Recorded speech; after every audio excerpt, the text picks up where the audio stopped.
कभी सोचा है कि ये जो हमारी इच्छाएं हैं, हमारी चाहतें, आखिर ये आती कहाँ से हैं?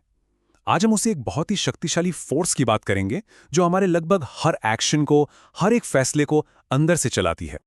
तो चलिए सीधे मुद्दे पर आते हैं। एक बड़ा सवाल ये है कि ये जो इच्छा है, ये जो डिजायर है, ये आखिर है क्या? क्या ये कोई प्रॉब्लम है जिसे सॉल्व करना है, या फिर ये एक पावर है जिसे हमें हार्नेस करना है, मतलब साधना है? संस्कृत में इसी अंदरूनी शक्ति को इच्छा शक्ति कहते हैं। आसान भाषा में कहें तो ये हमारी विल पावर है, वो अंदर की आवाज जो कहती है मुझे ये चाहिए।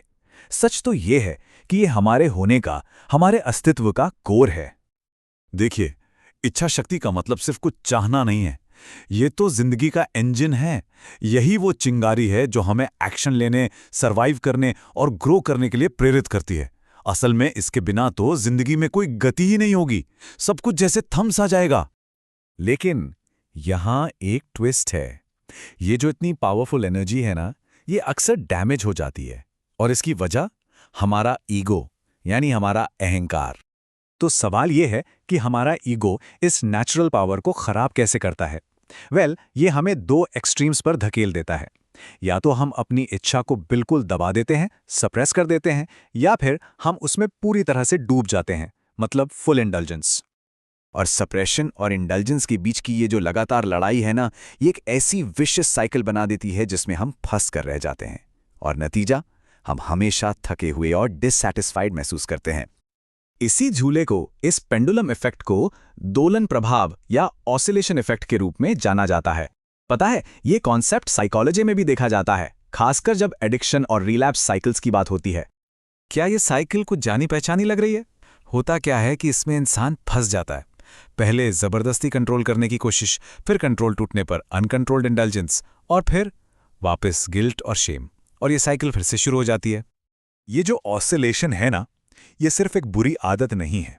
कई स्पिरिचुअल ट्रेडिशंस में इसे माया में फंसने का, यानी इल्यूजन में बंधने का एक मेन तरीका माना जाता है। एक ऐसी चीज जो हमें सच्चाई को साफ साफ देखने से रोकती है। मतलब ये कि इस इफेक्ट से जो इच्छा शक्ति को नुकसान होता है, वो सिर्फ एक पर्सनल प्रॉब्लम नहीं है।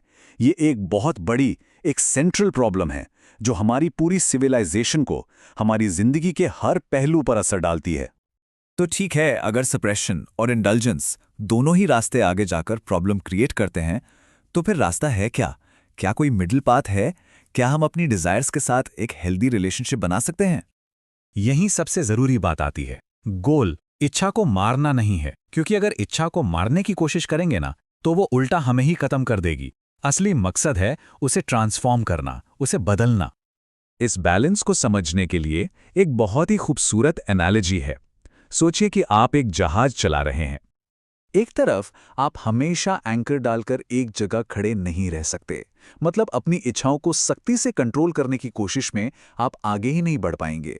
यह है सप्रेशन, यानी दमन।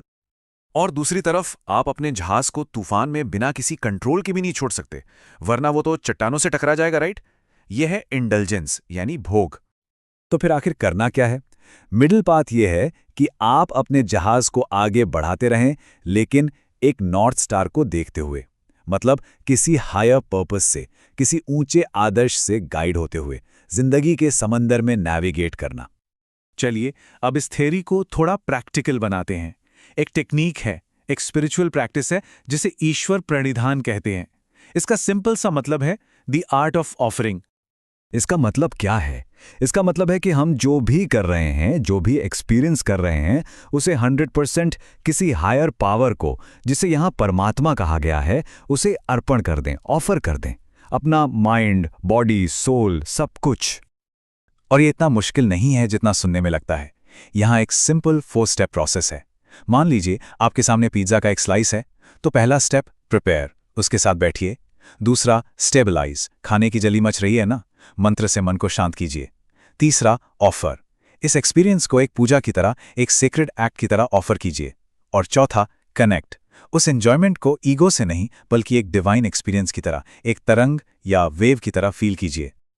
और जब इस प्रैक्टिस को कंसिस्टेंटली किया जाता है, तो पता है क्या होता है? एक कमाल का ट्रांसफॉर्मेशन शुरू हो जाता है। इच्छा का नेचर ही बदलने लगता है। वो इच्छा की एनर्जी, जिसे शक्ति कहते हैं, वो अब डैमेज होने के बजाय भक्ति में यानी डिवोशन में ट्रांसफॉर्म हो जाती है। जो चीज़ पहले दर्द और बंधन का कारण थी, अब वही कनेक्शन का जरिया बन जाती है। तो इस पूरी चर्चा से सबसे बड़ी सीख क्या है? यही कि हमारी हर इच्छा, चाहे वो कितनी भी छोटी या बड़ी क्यों ना हो, वो कोई रुकावट नहीं है। वो एक अपॉर्चुनिटी है, एक मौका है। तो ये चर्चा हमें एक सवाल के साथ छोड़ जाती है। इस एंशिएंट विजडम को हम अपनी मॉडर्न लाइफ में कैसे ला सकते हैं? क्या हमारा अगला मील एक मेडिटेशन बन सकता है? क्या हमारी अगली कॉन्वर्सेशन एक ऑफरिंग बन सकती है? सोचिए इस बारे में।